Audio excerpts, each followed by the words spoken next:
अस्सलाम वालेकुम नाज़रीन, आज के वीडियो में हम आपको दिखाएंगे कि भारतीय मीडिया को पाकिस्तान के एटमी हथियारों से कितना ज़्यादा खौफ है। लेकिन उससे पहले आप लोगों से गुजारिश है कि चैनल को लाजमी सब्सक्राइब कर लें। आखिर ईरान से इतनी दुश्मनी परमाणु कार्यक्रमों को लेकर क्यों है और पाकिस्तान पर इतनी मेहरबानी क्यों दिखाई जा रही है? बिल्कुल, तो एक बात बताइए कि जिस देश के पास परमाणु हथियार हो और जिस देश के पास इंटरकंटिनेंटल बैलिस्टिक मिसाइल हो, पहले उस पर बैन लगना चाहिए या उस पर लगना चाहिए जिसके पास मिसाइल अमेरिका तक पहुंचने लायक भी नहीं है? और अमेरिका ईरान पर इसलिए वार कर रहा है क्योंकि वो परमाणु कार्यक्रमों को आगे बढ़ा रहा है। अमेरिका की बात नहीं मान रहा, नहीं झुक रहा, इसलिए डोनाल्ड ट्रंप लगातार ईरान को तबाह करने पर जुटे हुए हैं। और दूसरी तरफ परमाणु हथियार वाला पाकिस्तान है, जिसको और सहयोग डोनाल्ड ट्रंप की तरफ से दिया जा रहा है। जब भी पाकिस्तान परमाणु कार्यक्रम को आगे बढ़ाता है तो डोनाल्ड ट्रंप सहयोग लगातार करते हैं। अब अमेरिका मीडिया में ये चर्चा तेज हो गई है कि न्यूक्लियर वेपन्स को लेकर और जिन देशों के पास ये चीजें चल रही हैं वह उनको लेकर डोनाल्ड ट्रंप दोहरा मापदंड क्यों दिखा रहे हैं। आखिर ईरान से इतनी दुश्मनी परमाणु कार्यक्रमों को लेकर क्यों है और पाकिस्तान पर इतनी मेहरबानी क्यों दिखाई जा रही है, आज इसी पर चर्चा करेंगे। चर्चा के लिए मेरे साथ वरिष्ठ पत्रकार पंकज प्रसून जी जुड़े हुए हैं। सर, पाकिस्तान परमाणु हथियारों के विस्तार को लेकर कोई भी कार्यक्रम करता है, डोनाल्ड ट्रंप की तरफ से कहा जा रहा है कि सहयोग दिया जाता है, लेकिन ईरान में तबाही इसलिए मचाई हुई है क्योंकि वो परमाणु कार्यक्रम अपना रोक नहीं रहा, डोनाल्ड ट्रंप की बातों को नहीं मान रहा। आखिर ये दोहरा मापदंड क्यों? दोनों इस्लामिक देश हैं। ये चर्चा हम नहीं कर रहे हैं, ये अमेरिकन मीडिया में चर्चा हो रही है। अमेरिका का सबसे बड़ा खतरा क्या है? वहां की सरकार कहती है कि नहीं, कि इस्लामिस्ट के, रेडिकल इस्लामिस्ट के हाथ में परमाणु हथियार नहीं आने चाहिए, यही खतरा है ना। और इसी वजह से वो ईरान के खिलाफ युद्ध छेड़े हुए हैं कि हम किसी भी इस्लामिक जो कि रेडिकलाइज्ड हो उसके हाथ में परमाणु हथियार नहीं रहने दे सकते। इसी बात को लेकर लड़ाई है, यही बात है। और क्या कह रहा है अमेरिकन मीडिया, मैं लाइन पढ़ रहा हूं बहू, both are Islamic republic, Iran Pakistan, both are authoritarian in structure, दोनों का एक ऐसा है तानाशाह टाइप का है, जो कहेगा वही करेगा, डेमोक्रेसी दोनों में नहीं है, ठीक है। Both have links with transnational terror group, दोनों अपने अपने तरीके के टेरर ग्रुप को एक्सपोर्ट करते हैं। जैसे अगर ईरान हमास को, हिजबुल्लाह को, हुती को करता है, तो पाकिस्तान भी बहुत सारे लोगों को करता है एक्सपोर्ट, लश्कर, हिजबुल, ये सब, ठीक है। और दोनों के बारे में अमेरिकन रिपोर्ट कहता है कि अमेरिका के लिए खतरा है, पाकिस्तान के बारे में भी कहता है। अभी तुलसी गबार्ड ने एक जो रिपोर्ट पेश की उसमें उन्होंने क्या कहा कि पाकिस्तान ऐसा इंटरकंटिनेंटल बैलिस्टिक मिसाइल बनाने की कोशिश कर रहा है जिसकी मार की जद में अमेरिका भी रहेगा। वो उसका ऐसा इस्लामिक कंपनी पर रोक लगाया था अमेरिका की तरफ से। बिल्कुल, तो एक बात बताइए कि जिस देश के पास परमाणु हथियार हो और जिस देश के पास इंटरकंटिनेंटल बैलिस्टिक मिसाइल हो, पहले उस पर बैन लगना चाहिए या उस पर लगना चाहिए जिसके पास मिसाइल अमेरिका तक पहुंचने लायक भी नहीं है और जो सिर्फ अपना परमाणु कार्यक्रम अभी तो उसका पूरा भी नहीं हुआ, न्यूक्लियर बम, वो सिर्फ इनरिच कर रहा है। पहले कौन प्रायोरिटी होना चाहिए? पाकिस्तान। तो फिर ऐसा है नहीं। ट्रंप मुनीर को क्या बोलते हैं? My favourite field marshal. और इसको लेके अमेरिकन मीडिया में बहुत तेज चर्चा है, क्या है? और बहुत बहस हो रही है। अब इसका जवाब मैं आपको बताता हूं। रॉथस्चाइल्ड जानते हैं कौन है? कौन है? वो लोग जिन्होंने इजराइल बनाया, जिन्होंने यहूदियों के लिए एक अलग देश बनाया। तो उनसे क्यों शहबाज शरीफ मिल रहे हैं और उनका ये परमाणु हथियारों से क्या लेना देना? अब कहानी असली मुद्दे पर आई है। अभी तो हम इंट्रोडक्शन देख रहे थे।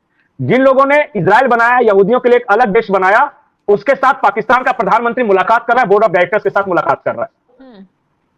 अगर आप रोथस्चाइल्ड के साथ रिश्ते रखते, जो कि स्वयं यहूदी हैं, रोथस्चाइल्ड भी यहूदी हैं।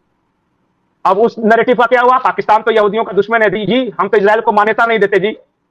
पाकिस्तान के पासपोर्ट पे इजराइल नाम का कोई देश ही नहीं, मतलब वो रिकॉग्नाइज ही नहीं करता। अच्छा, जो देश इजराइल को रिकॉग्नाइज नहीं करता, वो देश का प्रधानमंत्री यहूदियों का सबसे बड़ा सिरमौर और इजराइल बनाने वाले के साथ बैठकर क्या कर रही है?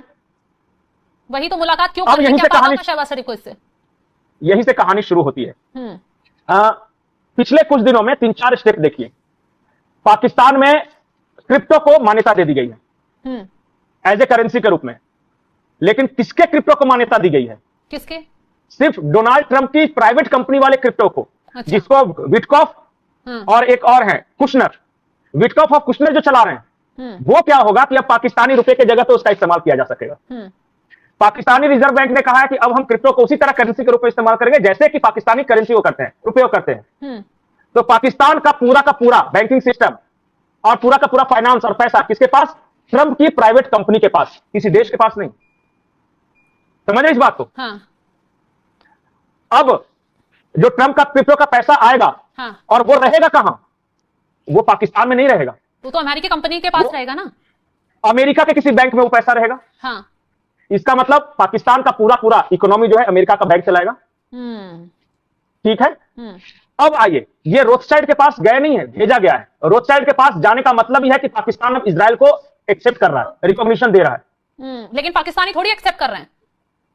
पाकिस्तानियों की औकात है, जब वसीम मुनीर और शहबाज शरीफ बोल देंगे तो फिर वो पाकिस्तान में बवाल मचेगा, उसका क्या होगा? कौन बवाल मचाएगा वहां की आर्मी के खिलाफ? इमरान खान ने कोशिश तो की थी, तो क्या हो गया उससे? वहां के सबको ठीक कर दिया। समझौता करा था पाकिस्तान में, उसका हश्र क्या भुगतने को मिला? वसीम मुनीर, शहबाज शरीफ जानते हैं, चारों तरफ तबाही मची थी, आग लगी थी, हिंसा भड़की थी। ठीक है, हिंसा ही तो भड़काएंगे, 2-4 शहरों में दुकानें ही तो जलाएंगे, लेकिन आर्मी उनको मार पीट कर ठीक टुकाई करके ठीक कर देगी। वहां की आर्मी से लड़ सकेंगे ये? नहीं, बिल्कुल नहीं। अब मैं बताता हूं, अब मैं आगे की कहानी बता रहा हूं। अब यहां तक तो है कि रोथस्चाइल्ड आ गया है। अब रोथस्चाइल्ड कर क्या रहा है इनके साथ मुलाकात, आप जाके उसको पढ़िए। वो कह रहे हैं कि हम पाकिस्तान में एनर्जी सिनेरियो ठीक करेंगे, यानी वहां जो बिजली का संकट है वो ठीक करेंगे। स्ट्रेटेजिक, ये जो स्ट्रेटेजिक इंफ्रास्ट्रक्चर वो करेंगे, और हम इसी तरह पाकिस्तान के अंदर बड़े पैमाने पे इन्वेस्टमेंट करें। बताइए, यहूदी पाकिस्तान के अंदर इन्वेस्ट करेगा और स्ट्रेटेजिक स्ट्रक्चर और एनर्जी इंफ्रास्ट्रक्चर में इन्वेस्ट करेगा, पाकिस्तान से बाहर जा सकेगा इसके कभी भी? बिल्कुल नहीं। मतलब पाकिस्तान के जो मेन ढांचे हैं अब उसमें इजराइल का कब्जा रहेगा, इनडायरेक्टली यहूदियों का कब्जा रहेगा और ट्रंप का कब्जा रहेगा। और इसके बाद होगा क्या पता है? क्या होगा? पाकिस्तान अब्राहम अकॉर्ड का सदस्य बनेगा। अब्राहम अकॉर्ड उसको कहते हैं कि जिन मुस्लिम देशों ने इजराइल को मान्यता दे दी है, तो पाकिस्तान मान्यता दे देगा इजराइल को। और जो पाकिस्तान का पूरा फाइनेंस जो अमेरिका के कब्जे में रहेगा, इसको क्या बोलते हैं पता है? कॉलोनाइजेशन। एक कॉलोनी की तरह रहेगा पाकिस्तान, अमेरिका की कॉलोनी की तरह। जो कर रहा है ना कि अमेरिका, जो पाकिस्तान का पूरा का फाइनेंशियल स्ट्रक्चर ट्रंप के कब्जे में रहेगा, इसको कहते हैं कॉलोनाइजेशन। जैसे ईस्ट इंडिया कंपनी ने किया था कि विक्टोरिया कॉइन चलता था भारत में, उसी तरह ट्रंप कॉइन चलेगा पाकिस्तान। क्रिप्टो कॉइन है वो, पर है तो वही स्थिति। बिल्कुल। तो मुनीर और शहबाज ने इनडायरेक्टली पाकिस्तान को बेच दिया यहूदियों के हाथों और ट्रंप के हाथों, और इसीलिए डोनाल्ड ट्रंप मेहरबान नजर आ रहे हैं पाकिस्तान पे। क्योंकि अभी मिडिल ईस्ट में जो आग लगी है, देखा कैसे पाकिस्तान को हीरो बनाया जा रहा है। बार बार पाकिस्तान, डोनाल्ड ट्रंप सामने आते हैं, हीरो मुनीर को बोलते हैं, शहबाज शरीफ की तारीफ करते हैं। यही कारण है क्या? एक और, ये तो इतना तो आप समझ गए। हाँ। अभी जिन जिन देशों से कर्जा लिया है, जैसे यूएई ने क्या किया? कर्जे के बदले फौजी फाउंडेशन के शेयर्स खरीद लिए। फौजी फाउंडेशन क्या है पता है? पाकिस्तानी आर्मी का जो बिजनेस स्ट्रक्चर है, जो कंपनी है जो कि पाकिस्तानी आर्मी चलाती है, उसका शेयर किसके पास है? यूएई के पास। अच्छा, यूएई ने तो लेकिन अपना कर्ज मांग लिया था ना, डेडलाइन जारी की थी। जैसे कि 6 बिलियन था, 2-2 बिलियन करके मांग रहा है, तो पहले 2 बिलियन के शेयर खरीद ले। मांग ही इसलिए रहा है, अभी फिर दबाव बना रहा है। पैसे कहां से देगा? फिर से फौजी फाउंडेशन के और शेयर बेचो। तो पाकिस्तानी आर्मी का जो इकोनॉमी है वो किसके हाथ में रहेगा? यूएई या सऊदी? ये तो बेचेंगे कोई गल्फ कंट्रीज को ही ना। ये यूएई, सऊदी सब कौन है? अब्राहम अकॉर्ड साइन कर चुके हैं, इजराइल को मान्यता दे चुके हैं। तो पाकिस्तानी आर्मी को भी झक मार के पाकिस्तान को इजराइल को मान्यता देनी होगी। ऐसे बनाया जाता है गुलाम। जो तरीका है वही है। और रोथस्चाइल्ड जो आ रही है ना, ये इतनी बड़ी कंपनी है। देखिए, वो ब्लैकस्टोन को भी दे सकता था, जो कि पूरी दुनिया को फाइनेंस करता है, लेकिन रोथस्चाइल्ड का महत्व यही है कि इसने इजराइल बनाया है, इसका ये अपना पेट कंट्री है वो, और तुम उसको मान्यता नहीं दोगे तो हम करेंगे क्या? तुमको व्यापार में ऐसा जकड़ लेंगे कि तुमको मान्यता तो देना ही होगा, और मान्यता ही नहीं दोगे, यहाँ पर तो यहूदियों के साथ लड़ोगे भी। कह तो रहा था इजराइल क्लियर कि किसी भी इस्लामिक देश के पास हम परमाणु हथियार बर्दाश्त नहीं कर सकते, तो फिर इजराइल ये व्यापार वाले रास्ते पर कैसे आ गया? इजराइल, देखिए आपको बताता हूं, परमाणु हथियार बर्बाद करने के 2 तरीके हैं। या तो उस देश पर आक्रमण कर दो, और या फिर उस देश को ऐसी तरह अपने गुलाम बना लो कि जब व्यापार इसके पास रहेगा, यहूदी के पास, उसका फौजी फाउंडेशन यहूदियों के पास रहेगा, इसका जो करेंसी चलेगा वो डोनाल्ड ट्रंप का चलेगा, तो वो तो उनके हाथ में आ गया ना। अब जिस दिन चाहेंगे बोले कि यार तुम्हारा न्यूक्लियर अब क्या करेगा, वो हमारा न्यूक्लियर है, बैठा देंगे अपने सैनिक वहां पे कि बिना अमेरिका के परमिशन के आप हथियार क्या, एक मिसाइल भी नहीं चला सकते, न्यूक्लियर छोड़ दो।